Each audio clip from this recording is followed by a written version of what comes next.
안녕하세요. 먹고 사는 게 얼마나 힘든지를 모르는 사람들이 여전히 많습니다. 평범하게 사는 게 얼마나 대단한 일인지를 그냥 잘 모르는 사람들이 많죠. 우리가 착각하는 게 있습니다. SNS나 인스타그램이나 되게 이제 실제가 아니라 그냥 남들이 만들어 놓은 가공의 현실을 보면서 나는 구질구질하게 사는데 남들은 왜 저렇게 우아하게 멋있게 사는 거지? 나는 왜 이럴까? 이런 자책이나 자학을 많이 한다고 하죠. 근데 잘 생각해야 됩니다. 현실이 정말 어떠한지는 잘 파악할 필요가 있다는 말씀을 좀 드리고 싶습니다. 잘 파악한다는 게 뭐냐?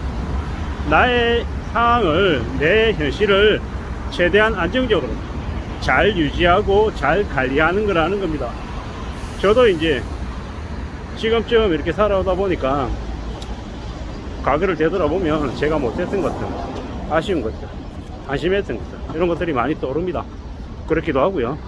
뭐 지금도 계속해서 이제 보완해 가야 되고 다듬어 가야 되는 것들이 이제 적지 않고요. 그런 생각을 하는 거죠. 5년 전에만, 10년 전에만, 20년 전에 이런 생각들을 했었더라면 어땠을까? 뭐 그런 생각들을 하고, 또 다른 한편으로는 아니다, 과거에 사고 치고 실수하고 방황하고 잘못했던 그 기억들이 있기 때문에 지금 그래도 이렇게 지내는 게 아닐까 라는 생각도 합니다. 뭐 잘 살아야죠. 앞으로 잘 살기 위해서 어떻게 해야 되겠습니까? 철저히 보수적으로 지내고 철저히 나은 자세로 최대한 말을 줄이고 최대한 감사하면서 지금의 상황을 맞아가야죠. 제 시대대로 안 될 때도 많습니다. 화날 때도 많고 서러울 때도 많고 세상이 나를 이렇게 냉대한다고, 하대한다라고 서운해할 때도 많습니다. 근데 어쩌면 그것도 다 우연일 수도 있고 별일이 아닐 수도 있고, 또 살아가면서 계속 겪게 될 뭐 나름의 뭐 교훈일 수도 있다라는 겁니다. 뭐 차근차근 다듬어 가보자고요. 만들어 가보고 애쓰고 또 하다 보면 괜찮아질 때가 올 거다. 그리고 저는 제 개인적으로는 이제 지나온 시간들이 한 4년가량이 좀 힘들었거든요.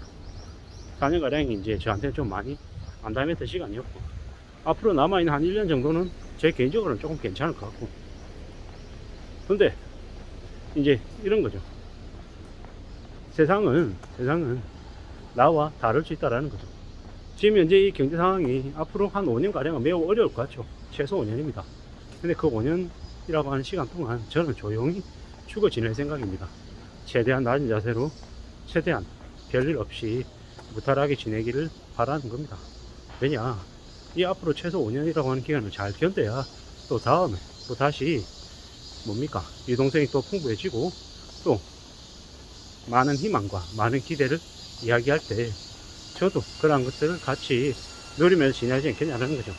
그러려면 최소 앞으로 5년가량은 좀 바짝 엎드려서 복지부동해야 된다고 생각합니다. 앞으로 5년 복지부동하고 바짝 엎드리면서 살아야 될 것 같습니다. 그래야 이 힘들고 어렵고 험난한 상황을 좀 지나치지 않겠습니까? 견디지 않겠냐라는 겁니다. 뭐 저는 이제 최근에 와서 책을 읽거나 소설책요, 아니면 영화를 보거나 드라마를 보는 걸 좀 더 많이 하게 됐습니다. 왜 그런가 고 봤더니 드라마나 영화나 소설 안에서 우리네 인생의 많은 모습들이 묻어 나오더라고요. 그 모습을 통해서 앞으로의 우리네 상황을 추측해 보기도 하고, 어떻게 살아야 될지에 대한 해법, 교훈, 모범 답안, 이런 것들을 또 어떻게 내기도 하더라고요. 이웃나라 일본이든 아니면 유럽이든 미국이든 많은 선진국에 뭐 왜 그렇게 잔인한 연쇄살인마가 등장을 했나, 뭐 이런 생각들을 해보는데, 어쩌면 그런 것들조차도 이제 경제적인 부분하고 연관이 되어 있는 게 아닌가 라는 생각을 해봅니다. 경제적으로 어렵고 나라고 하는 존재가 이 세상에 알려지지 않고 하다 보니까 저런 비정상적인 방법으로 자신을 드러내기 위해서 그런 범죄를 선택한 게 아닌가 라는 생각을 해보는 거죠. 뭐 모든 건 다 그렇지 않겠지만 상당수는 각자의 경제적인 상황, 여건, 이런 것들에 영향을 주고받는 것 같습니다. 이웃나라 일본이 그토록 개인적으로 바뀌고 많은 이제 AV 비디오가 창궐하고 많은 좀 엽기적인 일들이 많잖아요. 근데 그게 일본 애들이 변태라서 그런 게 아니라는 거죠. 먹고 살기 위해서 궁예지책으로 뭐든 수단과 방법을 가리지 않다 보니까 그렇게 바뀐 거다라는 겁니다. 뭐 풍속업소라고 하는 이름으로 이제 그렇게 사는 이들이 많고 포스트바도 되게 많은 게 왜겠습니까? 일상생활이 너무 구질구질하니까. 일상생활을 해서 뭐 어느 가게에서 뭐 열심히 일해본들 삶이 특별하게 안 나아지니까 이제 그런 것들을 하지 않았나라는 생각이 드는 거죠. 빠친구가 왜 그렇게 인기를 끌겠습니까? 일상생활 너무 지루하니까, 재미없으니까 그런 게 아닌가 라는 생각이 듭니다. 뭐 저 또한 일상생활을 이제 하다 보면 삶은 무료하고 지루하죠. 좀 재미없기도 합니다. 그래서 더욱더 요즘 같은 시국에는 뭐 넷플릭스나 티빙이나 웨이브 같은 OTT 서비스가 좀 더 인기를 끄는 것 같습니다.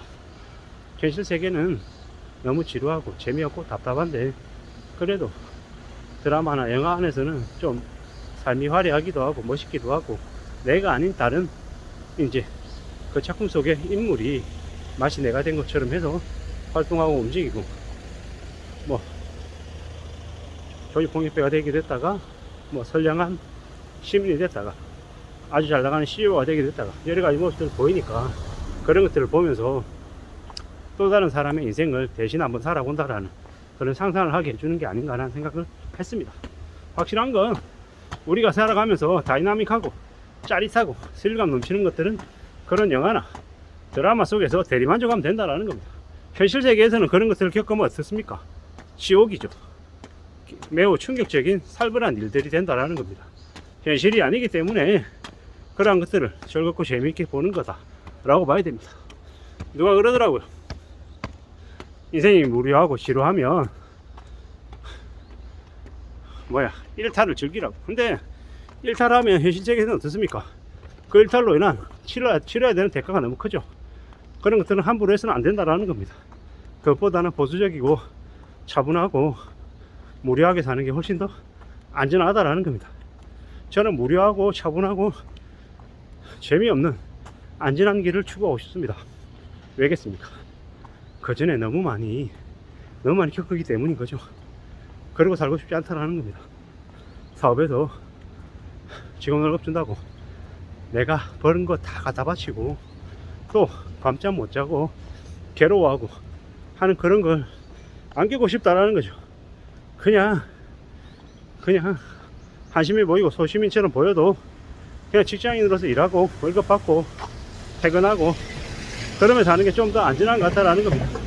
지금의 시국은 앞으로 최소 5년 이상은 경제 쓰나미가 올 거니까 최대한 안전하게 자기 자리를 지키면서 살았으면 좋겠다라는 생각을 해봅니다. 감사합니다.